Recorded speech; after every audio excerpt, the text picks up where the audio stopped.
piezas individuales, baño privado, son algunos de los ejemplos que les quiero dejar.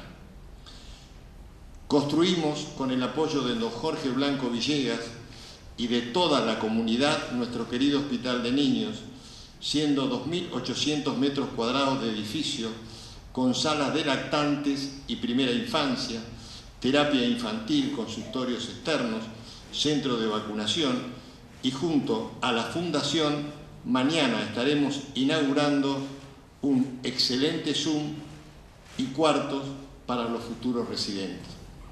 Se construyó el Centro de Salud Mental con 15 habitaciones para internación y hace unos meses el Centro de Salud de Día, que lleva el nombre de la que inició el proceso, la recordada Tita Brivio. Pero como siempre en salud sucede que la demanda nos genera permanentemente desafíos, hemos construido un nuevo edificio de consultorios externos con todas las comodidades para la atención en las distintas especialidades. Y hablando de desafíos, vamos por un nuevo hospital oftalmológico y un hospital odontológico para nuestros vecinos. A su vez, en el marco de una propuesta tendiente a profundizar lazos entre el sector público y privado, pensando en el beneficio de los ciudadanos, estamos ofreciendo la planificación de una historia clínica electrónica única para los dos subsectores. En cuanto a políticas públicas de salud mental, además de lo edilicio, se creó la Dirección de Salud Mental. Se formaron y consolidaron 4 áreas de trabajo: salud mental en niños, en adolescencia, adultos y centro de día. Y se incorporaron profesionales generando diferentes equipos interdisciplinarios. Y próximamente se pondrá en funcionamiento un dispositivo de inclusión social para usuarios de salud mental en conjunto con la Asociación Civil Quereme Así Piantado. La salud mental en nuestro país tiene una larga historia de avances y de retrocesos. El pasaje de un modelo asilar manicomial hacia un modelo de salud mental comunitaria con perspectiva de derechos no ha sido sin conflictos y muchas veces ha sido, y en parte sigue siendo, más del orden del deseo que de la realidad. Tenemos que remontarnos a la década del 60 y principios del 70 para recordar los movimientos que comenzaron a pugnar por dejar atrás el modelo propio de la medicina positivista, que en salud mental se caracteriza por la atención individual unidisciplinar, que privilegia la atención desde el encierro y el aislamiento, que ha dado lugar al predominio de un modelo de atención que históricamente se ha alejado del reconocimiento de los derechos de los llamados enfermos mentales. Las diferentes experiencias progresistas que comenzaban a instalarse en nuestro país fueron arrasadas, como otras tantas, por los años oscuros de la dictadura militar. Con la vuelta a la democracia, el problema de la salud mental en nuestro país pasa a formar parte de la agenda de Estado. En el gobierno del doctor Raúl Alfonsín, dentro del Ministerio de Salud a cargo de Aldo Neri, se crea por primera vez la Dirección Nacional de Salud Mental que ocupara el doctor Vicente Gaggi. Esta dirección pierde ese rango en los años 90, recuperándolo recién en el año 2010. Desde hace unos años, nuestro país da un gran paso al sancionarse la Ley Nacional de Salud Mental, la cual establece importantes definiciones. El objeto de asegurar el derecho a la protección de la salud mental de todas las personas, una definición amplia del concepto de salud mental que incluye componentes biológicos, psicológicos, sociales, económicos y culturales. La atención desde un abordaje interdisciplinario y privilegiar la atención ambulatoria, evitando las internaciones. A esta importantísima herramienta legal se suma, unos años después, la reglamentación y luego el Plan Nacional de Salud Mental. Sin embargo, desde una mirada crítica y comprometida del panorama de la salud mental en nuestro país, podemos observar que una ley no siempre alcanza. Mientras los recursos sigan destinándose a privilegiar las atenciones tradicionales y a asistir a los manicomios, el modelo de salud mental comunitaria, tantas veces invocado, seguirá siendo un horizonte lejano. Pero por otro lado, experiencias como las de Río Negro en los años 80 y 90, y también, ¿por qué no?, el recorrido que estamos transitando desde nuestra experiencia local, muestran que otra salud mental es posible si hay decisión política que incluye recursos y un equipo de profesionales dispuestos a llevarlo adelante. Este encuentro regional también permitirá, sin lugar a dudas, comprobar que no son pocas las experiencias que desde los pueblos del interior pujan por transformaciones en los sistemas de salud mental. Y eso no es poco, porque, como decía Alfredo Zitarrosa, crece desde el pueblo el futuro, crece desde el pie. Que tengan todos ustedes un excelente encuentro. De esta manera dejo formalmente inaugurada la segunda jornada regional de salud mental, denominada Salud Mental y Comunidad. Muchas gracias.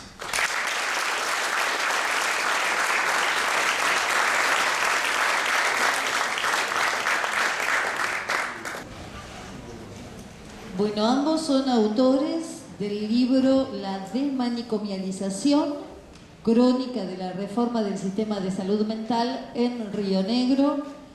Graciela Natella es médica, especialista en psiquiatría, Hospital Evita de Lanús, Buenos Aires, diplomada en investigación, docente y conferencista en el país y en el exterior sobre la temática de la desinstitucionalización, cofundadora de asociaciones civiles por la inclusión social, coordinó el programa de patologías mentales severas y prevalentes del Ministerio de Salud de la Nación, donde ha promovido la incorporación de familiares y usuarios. En Río Negro inició su militancia por la desmanicomialización, una causa que abraza hasta el presente. Hugo Cohen es médico especialista en psiquiatría, Hospital Evita Lanús, máster en salud pública, Escuela Andaluza, dictó más de 200 conferencias en 22 países de América y Europa. Durante la dictadura fundó y presidió la Comisión Nacional de Médicos Residentes, siendo por ello perseguido. Jefe del Departamento de Salud Mental de Río Negro, consultor para Latinoamérica de la Organización Panamericana de la Salud, Organización Mundial de la Salud, desde 1996. Integra el equipo regional de intervención en desastres y recibió reconocimientos por sus trabajos, entre ellos al valioso aporte y extraordinaria dedicación en la respuesta a la emergencia provocada por el terremoto en El Salvador en enero de 2011. Es un placer iniciar esta jornada con esta conferencia. Nuevamente la bienvenida para la doctora Graciela Natella y el doctor Hugo Cohen. Muchas gracias.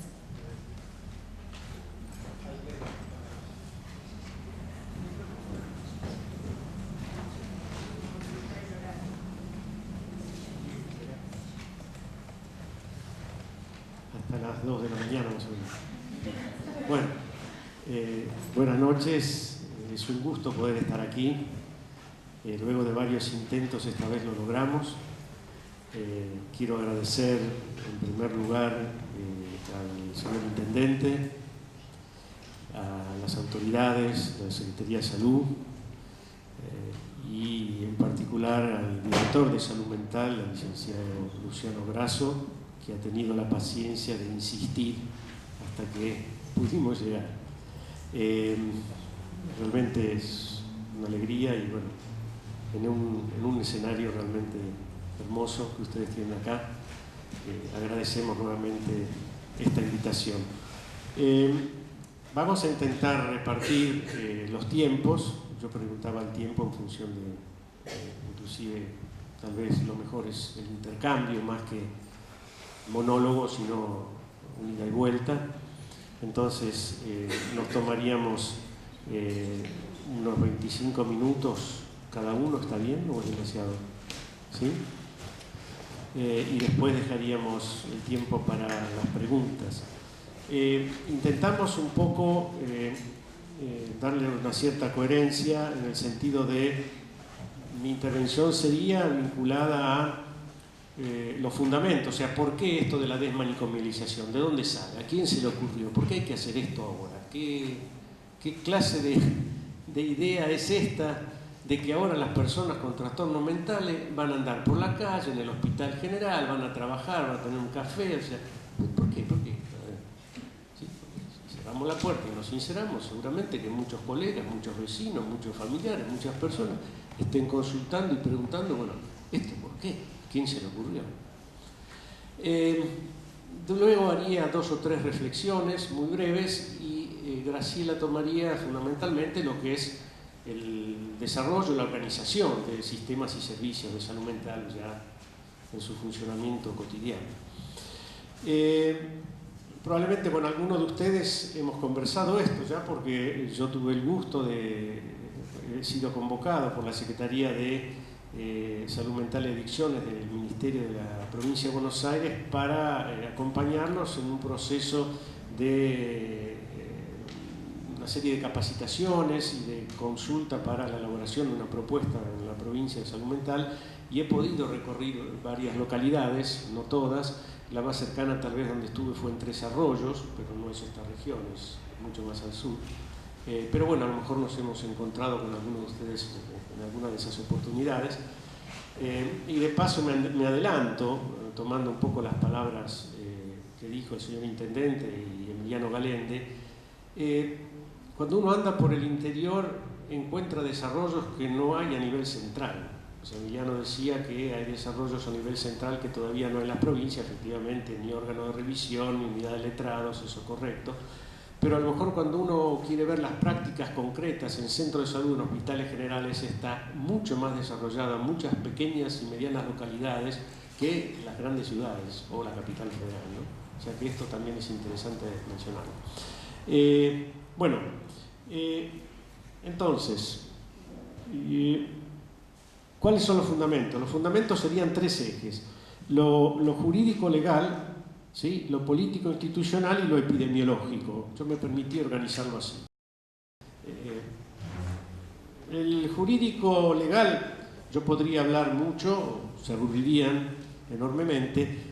Tomé algunas principales. Lo que se llaman los estándares internacionales de derechos humanos y salud mental, son una cantidad.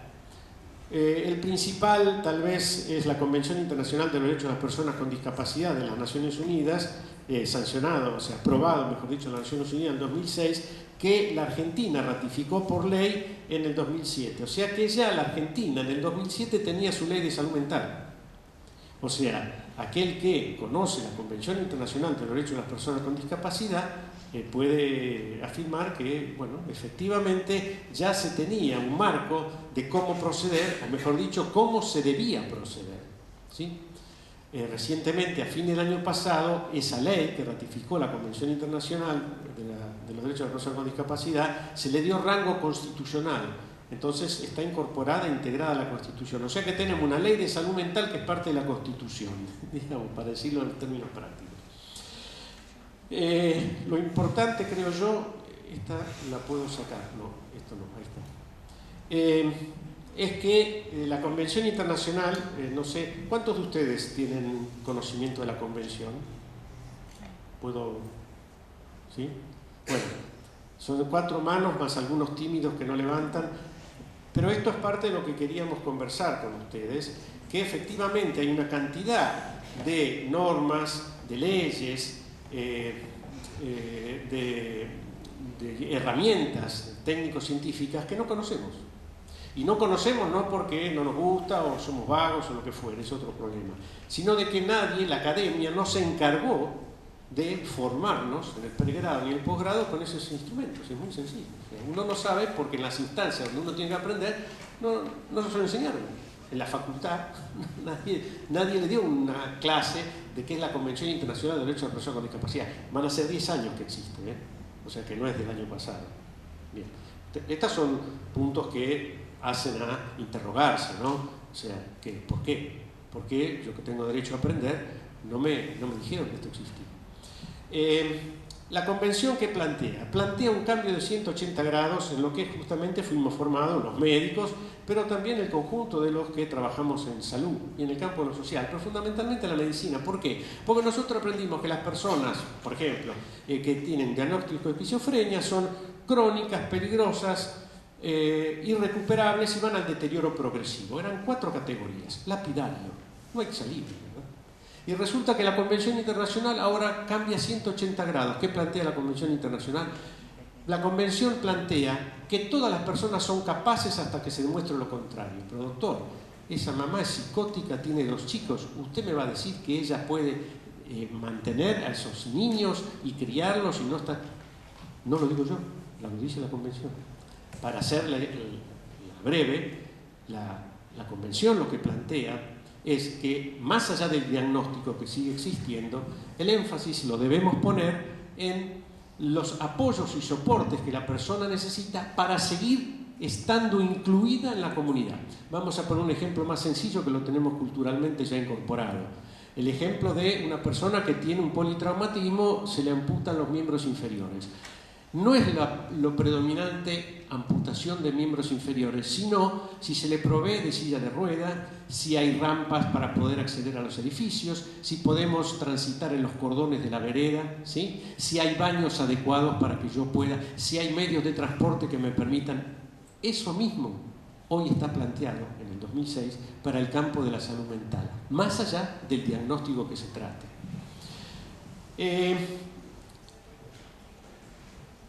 En última instancia, se corre el eje de una problemática individual propia de un diagnóstico biológico o psicopatológico al eje de lo social, donde lo que pasa a ser discapacitante es el Estado, es el entorno, es lo que la comunidad y la sociedad provee o no provee. Esa es la discapacidad que se enfoca ahora y que es sobre la que hay que trabajar. Perdón, ¿cuál era el que? Acá.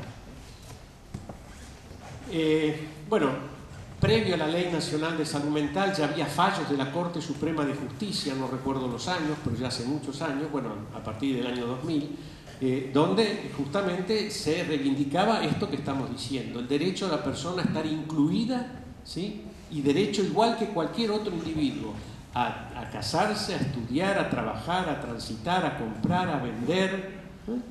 Correcto. Bueno, más recientemente, hace pocos días, entró en vigencia el nuevo Código Civil. El nuevo Código Civil incorpora los conceptos, no es la palabra técnica, pero incorpora lo que establece la Convención Internacional de los Derechos de las Personas con Discapacidad. Y a su vez, también lo que la Ley 26657 establece en sus distintos capítulos. Entonces tenemos la Convención, tenemos el Código Civil y tenemos la Ley 26657. Más, ¿qué otro fundamento? ¿Por qué hay que hacer esto? En el año 2013, en Brasilia, convocado por la Organización Panamericana de la Salud, nos reunimos, asociaciones de usuarios y familiares de 18 países. Y fue conmovedor cómo realmente éramos unos 150, de los cuales 125 eran usuarios y familiares. Nosotros, los supuestamente normales, estábamos en minoría. Fue conmovedor ver cómo se supieron organizar, cómo debatieron, cómo discutieron y cómo elaboraron y qué calidad tuvo lo que se llamó el Consenso de Brasilia. Cualquiera entra en Google, lo puede buscar, realmente se los recomiendo, ¿sí? Donde qué dicen y qué reclaman los usuarios y los familiares organizados de 18 países de América. ¿Saben qué fue lo que más reclamaron? Imagínense qué. trabajo digno. De pronto uno que es del campo de la salud mental dice, ¿y esto tiene que ver conmigo? Trabajo digno. O sea, fue lo que más se resaltó y se reclamó a las autoridades de los gobiernos de la región, ¿sí? El segundo eje, lo político institucional, vamos a ir un poquito más rápido. ¿Esto qué quiere decir? Yo tenía una primera diapositiva que tenía que decir a 25 años de la conferencia de Caracas. ¿Cuántos, perdón, no es un examen esto, ¿cuántos conocen la Declaración de Caracas? Algunos más. Ahora ya no somos 5, sino somos 7, 8. Bien, otro ejemplo más de lo que yo decía al comienzo. ¿Dónde están las facultades, las cátedras de salud pública que hacen, que enseñan? ¿No? Es una pregunta que uno podría hacer. Bueno, en pocos días vamos a reunirnos en Santiago de Chile, justamente porque hace un cuarto de siglo Caracas es como si fuera el alma ata para la salud mental, o sea, la que estableció las grandes líneas a desarrollar en la región en el campo de la salud mental. Y en concreto lo que planteaba era la sustitución gradual y progresiva de los hospitales psiquiátricos por servicios, por sistemas y servicios basados en la comunidad. Otro referente o fundamento político-institucional es el Informe Mundial de la Salud del año 2001. La OMS dedica cada año un tema. El 2001 fue la primera vez dedicado a salud mental. Son unos libros así gordotes, es interesante leerlos. Ese año fue dedicado a la salud mental. Bueno, ahí también hay acuerdos, recomendaciones, ¿sí?, que firman los ministros de salud de todos los países del mundo. Fíjense. No voy a preguntar quién leyó. Otro instrumento, consejo directivo. Ustedes saben que los ministros de salud se reúnen, pongamos, los de América, una vez por año en Washington, en la sede de la OPS, porque ellos integran el consejo directivo. Los ministros de salud, ¿sí?, integran el consejo directivo de la Organización Panamericana de la Salud. Ahora bien, ¿qué hacen? Tienen una agenda que se elabora muy complejamente, todo un proceso, se debate, se consensúa, etc., y se va al plenario y ahí se discute y se aprueban documentos que se transforman, si bien no tienen carácter de vinculante, es un mandato que se le da a la organización y a sus técnicos para que esto se cumpla. Yo como consultor tenía ese mandato, ¿sí?, ante las Naciones Unidas, de que esto se debía aplicar en los países donde yo tuve que trabajar en el último periodo, en Sudamérica, en 10 países. ¿Y qué es? Van a Google, buscan Consejo Directivo OPS y ahí les baja correlativamente por año y por número. Los que a nosotros nos interesan puntualmente son el 49, 50, 51 y 53, de los años 2009 a 2014. ¿Por qué? Porque tratan los temas que tienen que ver con la salud mental, ¿sí? Temas como alcohol, como adicciones, como epilepsia, como el derecho a la salud. El más reciente, el 53, es interesante verlo, es un documento muy sencillo y cortito, donde ¿qué? Lo firman los ministros de salud de los países de la región. O sea que en lugar de que un psicólogo de Tandil tenga que ir a golpear la puerta y pedir por favor que el director del hospital le dé, pongo un ejemplo, que probablemente en Tandil, por lo que he escuchado, no sucede, pero es frecuente en muchas localidades, tenga que pedir, bueno, yo soy psicóloga, por favor, porque quisiera un lugarcito para atender, si es posible. No es un favor. Los ministros de salud de los países firmaron un compromiso, a ver si se entiende. Es al revés. Es una obligación de los estados hacer el apoyo y el desarrollo de la salud mental. Bueno, no los voy a aburrir. También la Asamblea General de las Naciones Unidas en el 2011, que convoca no a los ministros sino a los presidentes de los países, vieron que hablan y que cada tanto hay canales de televisión que lo transmiten y vemos a tal presidente hablando y tal presidente hablando. Bueno, ese año se convocaron por el tema de salud, que es poco frecuente, y ahí también se trató la temática específica vinculada a nuestro quehacer. También lo pueden buscar en internet. El Consenso de Panamá, donde nos reunimos en la ciudad de Panamá justamente, y donde acordamos el escrito donde se convocaba la década del 2010-2020 sin manicomio en Latinoamérica, no en Argentina, Latinoamérica, o sea que no es un tema de un partido político, de un gobierno y de un país. Es compromiso de los estados que trasciende al ministro que lo firmó y al partido del gobierno del cual el ministro era parte y del presidente del cual el ministro era integrante del gabinete. ¿Es clara la figura? Son compromisos de los estados que trascienden a las personas. Y por último, la asamblea, porque es el segundo lugar donde los ministros se reúnen. Discúlpeme tantas vueltas que estoy dando con este tema. Dije que en Washington se reúnen una vez por año y en Ginebra, en la sede de la OMS, se reúnen los de todo el mundo, o sea que los de América vuelven, pero se reúnen allá. Y que aprueban lo que se llama la Asamblea General de Salud y los documentos respectivos. En este caso, se aprobó el Plan Global de Acción en Salud Mental. Están invitados muy respetuosamente a buscarlo, es cortito, es un documento muy claro, ¿sí? Está en todos los idiomas y pueden ver qué se plantea ahí. Obviamente, de lo que estamos hablando hoy aquí y de lo que habló el director de Salud Mental de Tandil, efectivamente está incluido en esos documentos que nos trasciende a todos, ¿verdad? Y por último, los epidemiológicos. O sea, también esta es una pata que nos obliga a hacer esto de la desmanicomialización. Pero doctor, ¿qué está diciendo? ¿Por qué? Bueno, además de los fundamentos jurídico-legales, político-institucionales, tenemos la epidemiología, los problemas que atraviesan las poblaciones de los países. La medida que se toma es la carga de los trastornos mentales, que significa para el Estado, para las comunidades y para la familia. ¿Qué nos dicen los estudios? Este de 2004 fue actualizado y las cifras no cambian, lamentablemente. ¿Qué dice? Que el primer problema medido como carga de enfermedad de nuestras poblaciones en Latinoamérica y el Caribe es lo que a nosotros nos convoca, los trastornos mentales severos. Así lo clasifica el estudio. ¿Qué son los trastornos mentales severos?